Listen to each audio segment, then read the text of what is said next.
እግዚአብሔርን አነጋግሬዋለሁ ስትል ማንም ሰው በፍጹም አላመናትም። ነገር ግን ከጥቂት ቀናት በኋላ በጉልበታቸው ተንበርክከው ጓደኞቿ ይቅርታ ጠየቋት። ለመሆኑ እግዚአብሔርን የትና እንዴት ነው ያገኘችው? ጓደኞቿስ ለምንድን ነው ይቅርታ የጠየቋት? ሁሉንም እስከ ፕሮግራማችን ፍጻሜ ድረስ አብረውን ይቆዩና ተከታተሉ። ቪዲዮውን ላይክ፣ ቻናሉን ሰብስክራይብ በማድረግ አብረውን እንዲቆዩ እየጋበዝኩኝ በጉንፋን ምክንያት ድምጼ ስለሚቆራረጥ ወይም ስለሚረብሻችሁ ከወዲሁ ይቅርታ ጠይቃለሁኝ። አሊስ ከንጋቱ በ12 ሰዓት ተነሳች። ወደ መስኮቱም ዞር ብላ ለጥቂት ጊዜ ሰማዩን እየተመለከተች በደመናዎች መካከል ያለውን የፀሐይ ውበት ከተመለከተች በኋላ ከአልጋዋ ተነሳች። በአልጋዋም ዳርቻ ተንበርክካ ከመስኮቷ ወደ ውጭ እየተመለከተች መጸለይ ጀመረች። ውድ አምላኬ፣ ለሌላው ቀን ለዚች ውብ ሰማይ አመሰግናለሁ።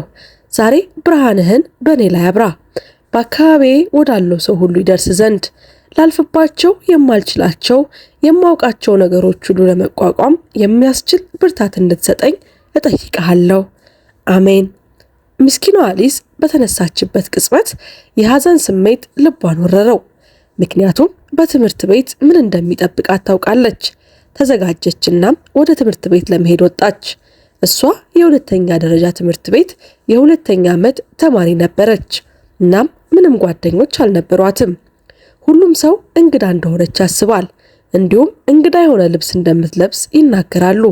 አሊስ ብዙ ሜካፕ ማድረግ ወይም ብዙ መልበስ በፍጹም አትችልም ነበር። ምክንያቱም አባቷ በጣም ሃይማኖተኛ ሰው ነው። እንዲህ ማድረግም ሆነ መልበስ ያልተፈለገ ትኩረትን ይስባል ብሎ ስለሚያስብ በፍጹም አይፈቅድላትም። ትምህርት ቤት ስትደርስ አንዳንድ ተማሪዎች አስቀድመው መጥፎ አስተያየቶችን እንደ ልማዳቸው መስጠት ጀመሩ። እንደምን አደርሽ መናኟ፣ ዛሬ ኢየሱስ ካልጋ እንድትወጪ ፈቀደልሽን እያሉ ያሾፉባታል። ሁሉም በህብረት በእሷ ላይ ሳቁባት። ግን አሊስ ይህንን ሁሉ ለምደዋለች። ስለዚህም ዝም ብላ አልፋቸው ሄደች። አሊስ አይናፋር፣ ዝምተኛ፣ በጣም ሃይማኖተኛ ልጅ ነበረች። ወላጆቿም በጣም ጥብቅ ስለነበሩ ከቤተ ክርስቲያን ልጆች ጋር ብቻ ጓደኝነት እንድትፈጥር ይመክሯት ነበር። ይህ ደግሞ እኩዮቿ ያለማቋረጥ እንዲያሾፉባት በቂ ምክንያት ነበረ። ነገር ግን እድል ባገኘች ቁጥር አሊስ ለነሱ የተሻለ እንደምትሆን ስለምታውቅ እምነቷን ለማስፋፋት ለማጠናከር ትሞክር ነበር። እግዚአብሔር ለሷ እቅድ እንዳለው ነገሮች እንደሚሻሻሉም እርግጠኛ ነበረች። አሊስ ከሀብታም ቤተሰቦች የመጣች ወጣት አልነበረችም። አባቷ ሬ በቤተ ክርስቲያን ውስጥ ጽዳት ሰራተኛ ሆኖ ይሰራል። እናቷ ኮሌት ደግሞ ልብስ ሰፊ ነበረች። አባቷ ሲታመም አሊስ ቤተሰቡን ለመርዳት ተጨማሪም ገቢ ለማግኘት ጣፋጭ ነገሮችን ለመሸጥ ሞከረች። ይህ ደግሞ አንዳንድ ተማሪዎች ከወሰዱ በኋላ ክፍያቸውን መክፈል ያለበት እግዚአብሔር ነው እያሉ ያፌዙባታልም ይወስዱባትም ነበር። አሊስ በትምህርት ቤት ብዙ ስቃይ ደርሶባታል። ነገር ግን በጣም ብልህ፣ ታታሪና ትጉህ ልጅ ነበረች። ህልሟ በፍጥነት ከሁለተኛ ደረጃ ትምህርት ቤት ተመርቃ ማንም ወደማያውቃት ወደማያገኝባት ሩቅ ሀገር ወዳለ ኮሌጅ መሄድ ነበረ። በዚህም መንገድ አዲስ ህይወት መጀመርና አዳዲስ ጓደኞችን ማፍራት ትችላለች። የክፍል ውስጥ ውርደትም በዛው ይቀርላታል። አንድ ቀን ሂሳብ ክፍል ውስጥ እየተማሩ እያለ አሊስ ወደፊት መተሽ ይህንን ቀመር መስራት ትችያለሽ ብሎ መምህሩ ጠይቃታል። ወጣቷ አሊስ ተነሳችናም ወደ ሰሌዳው ስትሄድ ሁሉም ሰው ከፍተኛ ሳቅ ሲሰቅባት ተሰማት። ለምን እንደሚስቁ ሳታውቅ መራመዷንም ቀጠለች። ወደ ሰሌዳው ከመድረሷ በፊት አንዲት የክፍሏ ልጅ አሊስ ወላጆችሽ እዳለባቸው ሰማሁ፣ ግን የወር አበባሽ ወቅታዊ ይመስላል አይደል ብላ ጮኸችባትናም አሸማቀቀቻት። አሊስ ወደ ልብሷ ስትመለከት በቀይ ልብሷ ተበላሽቷል በደም። አፍራ ማልቀስ ጀመረችና ከክፍል ውስጥ እየሮጠች ወጣች። ሁሉም የክፍል ጓደኞቿ በስቃይዋ በጣም የሚደሰቱ ይመስሉ ነበር እና ይሄንን አሊስ በጥልቀት ጎዳት፣ በጣም ያማትም ነበር። በክፍሎች መካከል እድል ባገኘች ቁጥር ከትምህርት ቤቱ ጀርባ ባለው ወንበር ላይ ተቀምጣ ወደ ሰማይ ትመለከት ነበረ። ሕይወቷ ከዚህ የተለየ ቢሆን ኑሮ ምን ሊመስል እንደሚችል እያለመች ትገምታለች። እነዚህ ሐሳቦች ከአንድ ወዳጇ ከእግዚአብሔር ጋር ማካፈል ያስደስታት ነበር። በእረፍት ጊዜ ከተጠሩት ሁኔታዎች በአንዱ አንዳንድ ወንዶች ራሷን ስታናግር ያዟት። ለምን ወይም ማን እንደምታናግር ሲጠይቋት እግዚአብሔርን እያናገረች እንደሆነ መለሰችለት። በግልጽ በአካባቢ ያለው ሁሉም ሰዎች የበለጠ መሳቅና በእርሷ ላይ ማሾፍ ጀመሩ። አንዳንዶች ደግሞ እግዚአብሔር የለም በማለት ሳቁባት። ቢኖሩን እንኳን እንደሷ ያለ አስቀያሚና እንግዳ ሰው ለመፍጠር በፍጹም አይደፍርም ነበር ብለው በድጋሚ ያሾፉባት። በጣም እየተጎዳች ነው።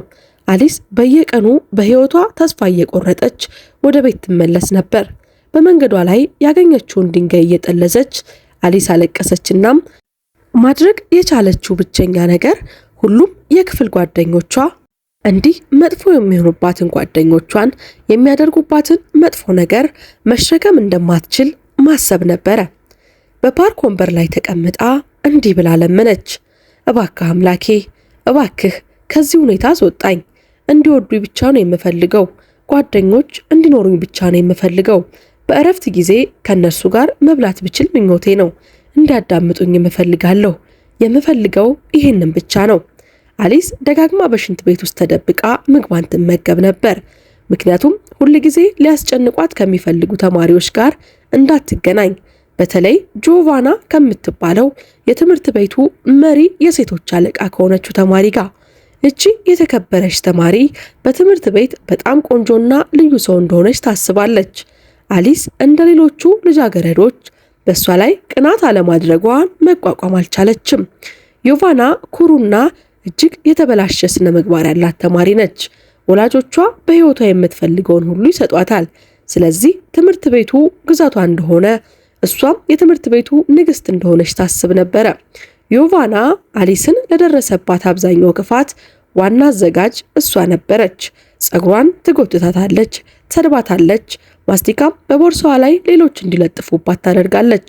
እናም አሊስ ወደ ቤት ስትደርስ ብቻ የምታስተውላቸው መጥፎና ትናንሽ ማስታወሻዎችን ከጀርባ ላይ ይለጥፉባታል። ሁልጊዜም እንደዚያ ነበር። በየቀኑ ጊዜው አለፈ። እናም ምንም ነገር አልተሻሻለም። አሊስ በተመሳሳይ ሰዓት መነሳቷን፣ ተንበርክካም ወደ እግዚአብሔር መጸለያዋን ቀጥላለች። ግን ምንም ነገር አልተለወጠም። ቢሆንም አሊስ በእምነቷ በፍጹም አልተሸረሸረም። እግዚአብሔርንም አልካደችውም።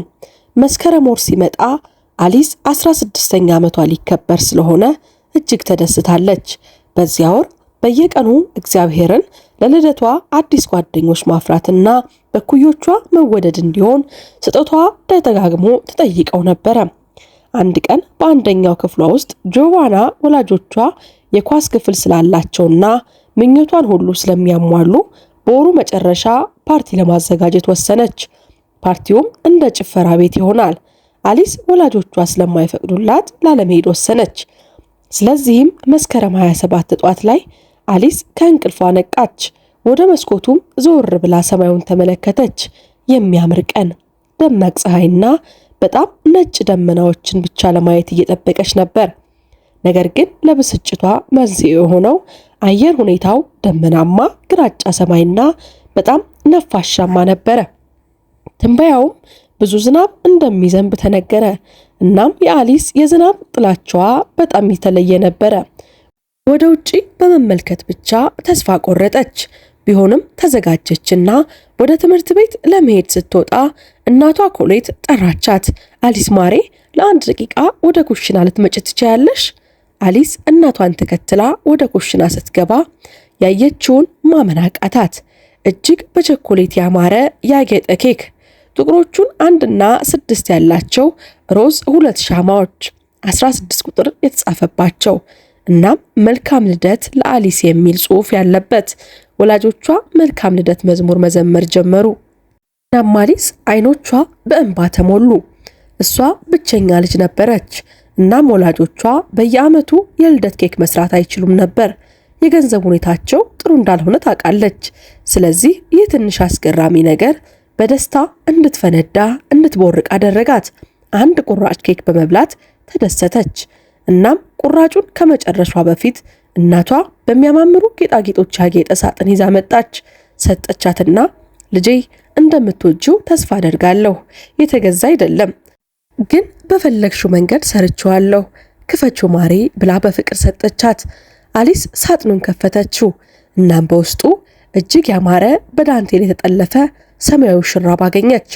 ኮሌት ሰማያዊ የሴት ልጇ ተወዳጅ ቀለም እንደሆነ ታውቃለች።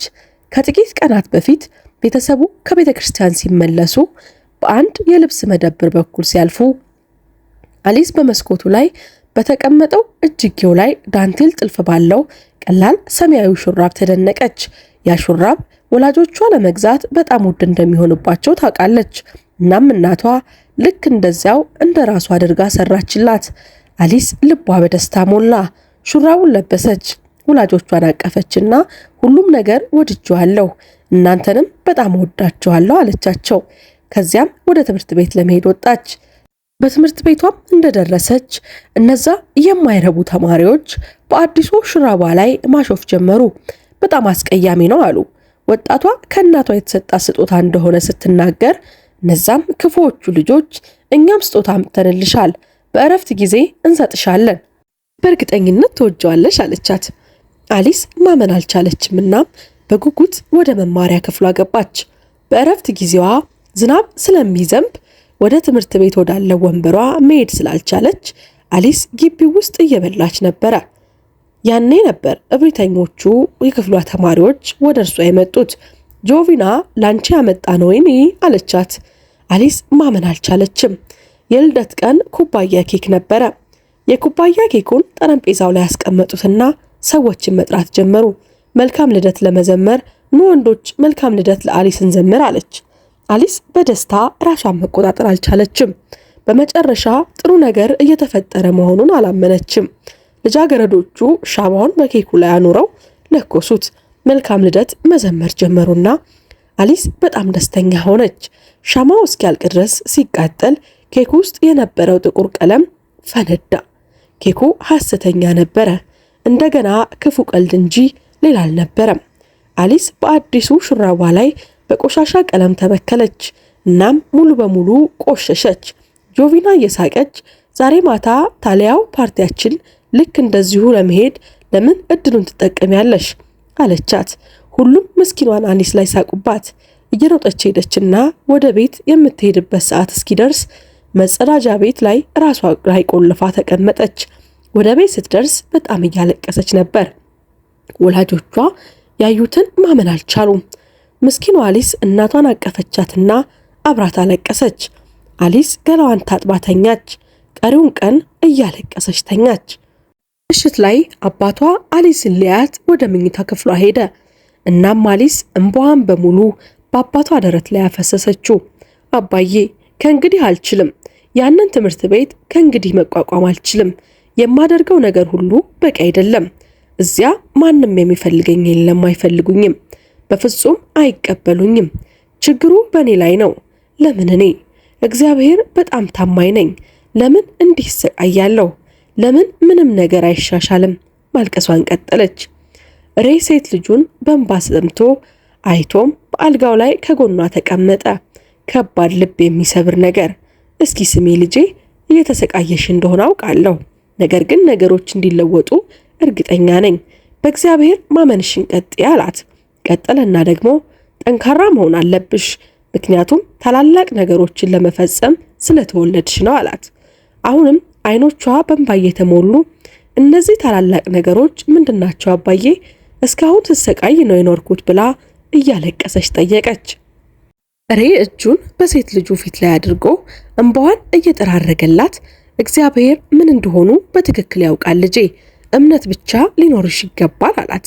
አሊስን አቅፎ አሁን ተኚ፣ እናም አትጨነቂ፣ እግዚአብሔርን በልብሽ እስካኖርሽ ድረስ መቋቋም የማትችው ነገር የለም አላት። ከዚያም አሊስ ብቻዋን ከሐሳቦቿ ጋር ትቷት ክፍሉን ለቀቀ። አሊስ አሁንም እያለቀሰች ከመስኮቷ ውጭ ያለውን አየር ትመለከታለች።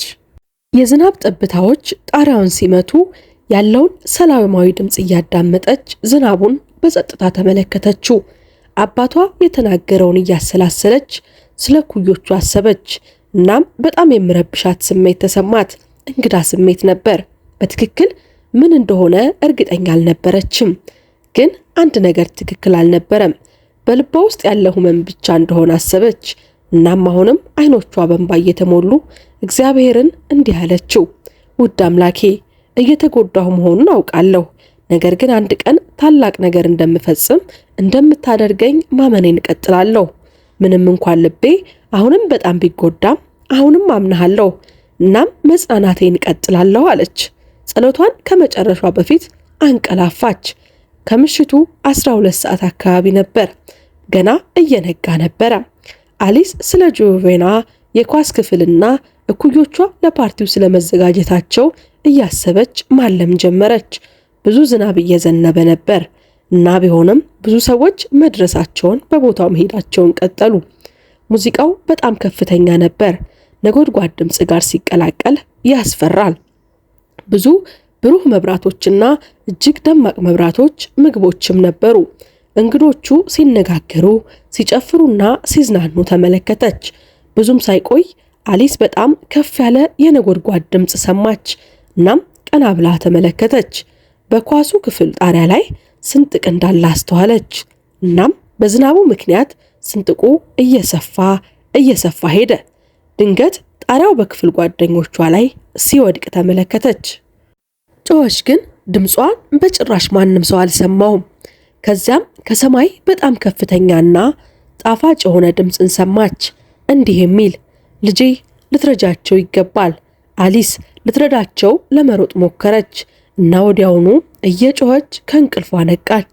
ወላጆቿ እየሮጡ ወደ ክፍሏ ገቡና ምን እንደተፈጠረ ጠየቋት። በጣም ፈራች።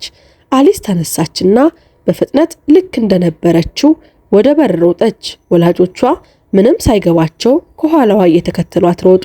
ምን ተፈጠረ ማሬ፣ ምን ሆነሻል ብለው ጠየቁ። አሊስ ቀድሞውኑ በር ላይ ደርሳ ነበርና እንዲህም አለች፣ የእግዚአብሔርን ድምፅ ሰማሁ አባዬ። በጣም መጥፎ ነገር ሊፈጠር ነው። ያንን ማስቆም አለብኝ። ከዛም በዝናብ ውስጥ ወደ ኳስ ክፍሉ እየሮጠች ወጣች። እነሱ ጥቂት ብሎኮች ብቻ ርቀት ላይ ነበረ። ወላጆቿ አሁንም ምን እንደተፈጠረ እያለ ፍንጭ ሳይኖራቸው ከኋላዋ እየሮጡ ተከተሏት። እርጥብና ፈሪ ሆነው ወደ ኳስ ክፍሉ ሲደርሱ አሊስ ሁሉም ሰው እዚያ እንዲወጣ ጮኸች። ነገር ግን በሙሉ ቸልተኞች ነበሩና ማንም አልሰማትም። እኩዮቿ አንዳንዶቹ እየሳቁ፣ ሌሎች ደግሞ በመልኳ በመደናገጧ በዝናብ በስብሳ እንደዛ ስትጮህ አላመኗትም። ግን ዝም ብለው ወደ ውጭ ወጡላት። ከፓርቲው ሊያስወጧት ከመቻላቸው በፊት አሊስ በጣሪያው ላይ ያለውን ስንጥቅ አየችና ያየችው ህልም ትዝ ስላላት የበለጠ ደነገጠች። መጮህ ጀመረች። ጣሪያው ሊወድቅ ነው፣ ተሰንጥቋል፣ ተመልከቱ። አሁን መውጣት አለባችሁ። ነገር ግን ማንም አላመናትም። ቀና ብሎ እንኳን አላዩአትም። ምስኪኗን ልጅ ወደ ውጭ ካስወጧት በኋላ በሩን ዘግተው ወደ ፓርቲው ተመለሱ። አሊስ በግትርነት በሩን አጥብቃ መምታት ጀመረች። እየጮኸች አሁን ከዚያ ውጡ፣ እግዚአብሔር ጣሪያው ሊደረመስ እንደሆነ ነግሮኛል። በውስጥ ያሉት እንግዶች እርስ በርሳቸው አስተያየት መስጠት ብቻ ቻሉ። እብድ ነች አይደል? ሆስፒታል መታከም አለባት። አሊስ ዞር ብላ ሙሉ በሙሉ በስብሳና ጭቃማ ሆና በኋላ መግቢያ በኩል ወደ ውስጥ ገባች። የእሳት አደጋውን ደወል እያየችና ያንን ለመንካት ወደዛ ተጠጋች። ሁሉም ሰው በእሳት አደጋ ደወሉ በመፍራት ምን እየተካሄደ እንዳለ በትክክል ሳይረዱ ወደ ውጭ መሮጥ ጀመሩ። ሁሉም ከኳሱ ክፍል እንደወጡ አሊስ ወደ እነሱ ቀረበችናም ደወሉን የነካችው እሷ እንደሆነች ነገረቻቸው። እንግዶቹ በጣም ተናደዱ። እናም መጮህ ጀመሩ። ጆቬያና አሊስን አጥብቃ መሬት ላይ ወረወረቻት። እብድነሽ፣ ምን ማድረግሽ ነው? ምን እንዳደረግሽ ታውቂያለሽ? ፓርቲውን አበላሸሽብኝ። አንቺ ደደብ፣ የኔን ፓርቲ አበላሸሽው። በፍጹም የማትረሹን ድብደባ ሰጥሻለሁ። በዚያ ቅጽበት አንድ ሰው ጆቬያናን ጎትታትና ከአሊስ አራቃት። እናም የሃይማኖተኛዋ ልጅ ወላጆች ደረሱና ሴት ልጃቸውን ጠብቀው እንዲርቁ ሁሉንም ሰው አዘዙ። ጆቬያና መጮህና ምስኪኗን ልጅ ለመምታት መሞከሯን ቀጠለች። ልጃችሁ እብድ ነች፣ ወደ እብድ ማቆያ መሄድ አለባት፣ እሰባብራታለሁ በማለት ጮኸች። አሁን ልቀቁኝ በማለት ጮኸች። ጆቬያና ተለቃ አሊስን ለማሳደድ ከመሞከሯ በፊት ሁሉም በጣም ከፍ ያለ ድምፅ ሰሙ። እናም አንድ መብረቅ ልክ በኳስ ክፍሉ ጣራ ላይ ሲወድቅ ተመለከቱ። ወዲያውኑ ጣሪያው ፈረሰ። በስሩ ያለው ሁሉም ነገር ወደመ። ሁሉም ሰው በመደናገጥ ውስጥ ነበር። ያዩትን ማመን አልቻሉም። ግራ ተጋብተው ሁሉም ሰው ወደ አሊስ ተመለከቱ። እሷም ልታለቅስ ደርሳ ነበር። ለአፍታ ያህል ማንም አንድ ቃል መናገር አልቻለም። አንዳንዶች ማልቀስ ጀመሩ። ሌሎች ደግሞ እርስ በርስ መተቃቀፍ ጀመሩ። ሌሎች ደግሞ ጭንቅላታቸውን በእጃቸው መካከል አድርገው ይህ በርግጥ ተፈጠረ ወይ ብለው ራሳቸውን ጠየቁ። አሊስ ትክክል ነበረች። ጣሪያው ወድቆ ነበር እና አሁን ሁሉም ሰው ውስጥ ቢሆን ኑሮ ይሞቱ ነበር። ጁቪያና ተስፋ ቆርጣ ወደ ውድመቱ መመልከት ብቻ ቻለች። ነገር ግን እንደገና ወደ ልቧ ስትመለስ ትኩረቷን ወደ አሊስ አዞረችና እርሷም አሁንም መሬት ላይ ተኝታለች። ይህ ሁሉ በርግጥ እንደተከሰተ ባለማመን ላይ እያለች ትመስላለች። እናም ልክ እንደ ህልሟ ጁቪያና ወደ አሊስ ሮጠች፣ አቀፈቻትና ማድቀስ ጀመረች። እዚያ የነበሩት ሁሉም በጣም ተደናገጡ። ነገር ግን እነሱም ወደ አሊስ ቀርበው ማቀፍ ጀመሩ። እያለቀሱ ይቅርታ ጠየቋት። አሊስ ባንቺ ስላላመንን ይቅርታ አሏት። ቀስ በቀስ እንባ እየተናነቃቸው ፈገግ አሉና አሊስ ህይወታቸውን ስላዳነችላቸው እፎይታ ተሰማቸው። አሊስ ሁሉም ሰው ማጨብጨብ ጀመሩ። እናም እሷም ባለማመን ማልቀስ ጀመረች። በዚህ ጊዜ ግን በደስታ ነበር የምታለቅሰው። አሊስ ተነሳችና ብዙ እቅፍ፣ ብዙ ምስጋና፣ ብዙ ፍቅርን ተቀበለች። ወላጆቿ ሴት ልጃቸው ሁል ጊዜ ከእኩዮቿ የምትፈልገውን ሁሉ ፍቅርና ትኩረት ስትቀበል አይተው አነቡ። ሁሉም ሰው በጣም ደስተኛ ነበር። እናም እግዚአብሔር በእርግጥ እንዳለ ታላቅ አደጋ ሊያድናቸው አሊስን እንደተጠቀመ ማመን ጀመሩ። እናም አሊስ በልቧ ከዚህ በፊት ተሰምቷት የማያውቁ ስሜት ተሰማት፣ የእኩዮቿ ፍቅር። እነሱም ከዚያን ቀን ጀምሮ ሁል ጊዜ ለአሊስ ሊሰጣት የሚገባውን ሁሉ ፍቅር መንገድ ማስተናገድ ጀመሩ። ለዛሬ ያዘጋጀንላችሁ ልብ የሚያሞቅ ታሪካችን ይህንን ይመስል ነበረ። ታሪኩን ከወደዳችሁት ቪዲዮውን ላይክ፣ ቻናሉን ሰብስክራይብ ማድረግዎን እንዲሁም ሌላ ጊዜ የምንለቃቸው ቪዲዮዎች ቶሎ ቶሎ ወደ እናንተ ይደርሱ ዘንድ የደወል ምልክቷን መጫን አይዘንጉ። በጣምም ቪዲዮውን ከወደዳችሁት ለወዳጅ ዘመዶ ያጋሩልን ዘንድ በትህትና እንጠይቃለን። ከዚህ ቀደም የሰራናቸውን ቪዲዮዎች በቻናላችን ገብታችሁ እንድትመለከቱ እየጋበዝን እኛ ከወዲሁ ከመሰናበታችን በፊት በድምጼ በጉንፋን ምክንያት ስለደረሰባችሁ የድምጽ መረበሽ በድጋሚ ይቅርታ እየጠየቅኩኝ መልካም ቆይታ